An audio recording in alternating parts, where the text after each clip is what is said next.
Hi, I'm Simone Heng, author of Let's Talk About Loneliness and Human Connection Specialist. Now, today we're supposed to be talking about networking, but it's actually a term that I eschew. You see, we're currently living in a global loneliness epidemic, and what we've found is people are craving deep, meaningful, and authentic connection. And networking has connotations of transactional relationship building with specific business-related agendas. And so today, I'm going to bring you through the 5 pillars of human connection according to my work in our session. And then hopefully you'll leave not just with the high conceptual levels of why you should connect in a more real way, but also some practical tips to take into your next meetup. So let's dive right in. Our first pillar is rapport. And this is when people perceive us to be more like them than we may actually be.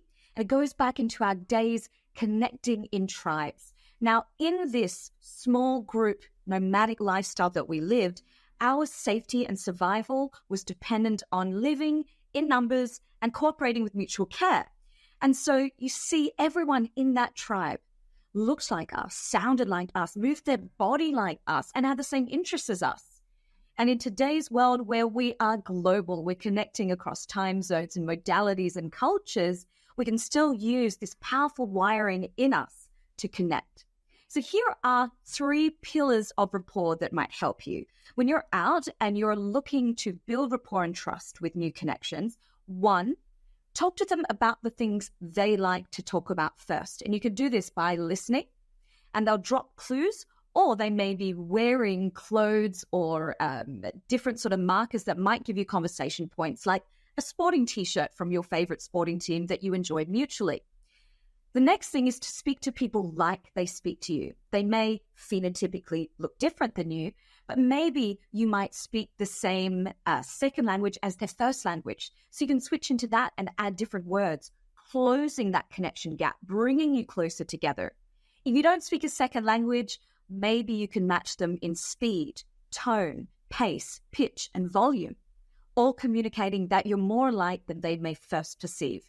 And the very last pillar of rapport is to use your body to mirror and match. So in very subtle ways, if they're weighted towards the right, you can also weight yourself just like a mirror towards the left, communicating again that you are more alike than they think.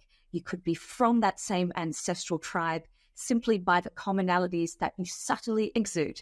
Rapport. Pillar number 2, commonalities connect. It's no secret that we're living in a deeply polarized world where people are meeting new connections and then measuring the distance between who they assume that person is and their own point of origin. And on human connection terms, this is contributing to our loneliness epidemic. So one way to combat this and continue to build on trust and rapport is to look for your commonalities to connect on first. Maya Angelou famously says, we are more alike, dear humans, than we think. And that's so, so true. So the next time you're at a conference or a meetup, why not look for those subtle cues to connect on? People will often disclose, even in the very small touches of conversation at the buffet line during the conference break, what their favorite food is. Fantastic, non-confrontational topic to begin connecting on. Talk to them about your favorite food. I always say to people, connection leaves clues, but we just have to be mindful enough to be noticing them and to remove any of those polarization blocks that we might be carrying with us. A huge tip to make this really easy, think about Maslow's hierarchy of needs. At the bottom of that pyramid, we have the basic human needs that tie us all together. They're global commonalities: food, water, shelter, and we go further up, love, connection, and belonging. So let's think about food and shelter. Talk to them about their home renovations or what area you might live in and what you like about your neighborhood. If we're talking about food, talk about what you really love and what you absolutely cannot stand. And you might find that commonalities arise that have nothing to do with hot controversial topics of the moment, but also show the other person how much more alike you are than you may first assume. Pillar number 3, vulnerability. Now, this is really where we see more superficial connection moving deeper. It's the vehicle to true, authentic connection, which we're all craving right now. And if you can be the person to bring that to the table, you're going to be very memorable and you're also going to be less lonely. So one of my key rules for knowing what is vulnerability and what is oversharing is this. You don't be vulnerable before trust is established. So you need to do the rapport. You need to do the commonalities connect. If you are vulnerable before trust is established, that's oversharing, and it repels the exact kind of connection you're trying to build. The late Dr. John Cacioppo, who is an expert on loneliness, talks about how we are already skeptical when we first meet another human being. We're a little bit on guard. And so by dumping vulnerability too early, we can absolutely find ourselves more alone than we began with. So treat this powerful tool with care. So what constitutes the kind of vulnerability that can actually work within a business environment? Because it's not like a TED Talk where you can stand on a stage and cry. There are different filters. So I look at vulnerability within the corporate context as any form of emotional disclosure. It's anything that's deeper level than surface conversation.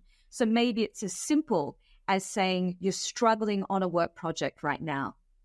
I often tell organizations to implement what I call the huddle. So this is an exercise where you get your team, instead of the weekly meeting, you get them to do the huddle instead. And they begin by having the leader of the team say, this is what went really well last week. This is what I need to do this week. And this is the help I need from my team this coming week. Now, that particular disclosure from the leader is a fantastic example of corporate vulnerability. It's appropriate for the corporate environment. It shows this idea of mutual care, which goes back to our ancestral brain in those tribes, that we survived and thrived as a species by relying on each other. And then you'd go round robin through the whole team and have them disclose the same prompts. It works incredibly well to connect teams, but it also expresses the right professional amount of vulnerability in a corporate environment. Pillar number 4, being of service. Why is it that our parents told us from the time we were little that we should do good deeds for other people? Did they know something that we didn't? Well, it's so interesting. The lonely brain lacks perspective. So when we're lonely and disconnected, we literally feel that our problems are bigger than anyone else's. And so a wonderful way to pull the lonely brain out of its spiral, to give us perspective, but also to serve the rest of our community and make us feel more connected, is being of service. This doesn't necessarily have to be volunteer work or donating money. This can also be that person, you being that person on your work team who helps the new person onboarding virtually to get the lay of the land in the office, or just give them a call virtually and meet up with them and connect. It doesn't have to be a huge thing, but it is a very powerful tool to making us feel more connected. And why is that? So when we were living in those ancestral tribes, our worst nightmare was to be cast out of the tribe and be roaming lost on the savannah. We would not survive very long. We would be picked off by a saber-toothed tiger or another predator. And so that entire fear is what keeps us within the tribe. So what better way to solidify your place in that grouping than by contributing positively to the community? So they would never eject the tribal chief or the medicine man, for example.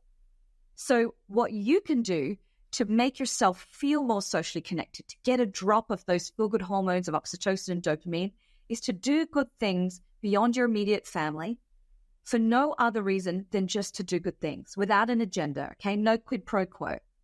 And what actually happens there is the person receiving the help also gets a fantastic insurgence of feel-good hormones too, because they feel they're not forgotten by the tribe. So the next time you're walking through the lobby of your office and you see someone struggling with their laptop bag, ask them if you can give them a hand. It's as simple as that. Pillar number 5 may be the most important in my view, because we can't even retain the information on the first 4 without this. And it is self-connection, which I define as the awareness of one's own experience in any given moment. And in the conditions of modernity we're living in, that awareness can be fleeting across every single moment of our day. So how do we retain elements of self-connection? Well, you can put aside time in your calendar, and you can do it after you watch this video, with a recurring reminder to take 15 minutes, 10 minutes out of your day to do some deep breathing, maybe some meditation at your desk, maybe some journaling, and ask yourself, how are you feeling in that moment? And this is important because when we are in a fight or flight mode, we lack the mindfulness to remember to be vulnerable, to look for commonalities. We just default to our natural state of being stressed. And the ironic thing about people suffering from chronic loneliness is that they're in this stress state perpetually. So the exact connection they want to bring in their lives, they can't be present with. So we need to start with this, grounding ourselves and then making decisions about how to connect and show up more throughout our day. And this is also really important in the fight against the loneliness epidemic because, as I mentioned earlier, the lonely brain is not rational. It will ask you to do things like hold your friends to a higher standard than is necessary, not apologize when you have a falling out with a human connection. And self-connection, therefore, becomes the tool to maintaining these hard-won human connections across the course of your lifetime. And just like you'd water a plant to help it grow, helps to maintain and mend those relationships, making us all less lonely. So when in doubt, connect to the self first. I hope these 5 pillars have allowed you to truly rethink the definition of networking. Rather than something transactional, swapping business cards with an agenda, I want you to now think of networking as a gateway to building real connection and potentially friendship in a loneliness epidemic.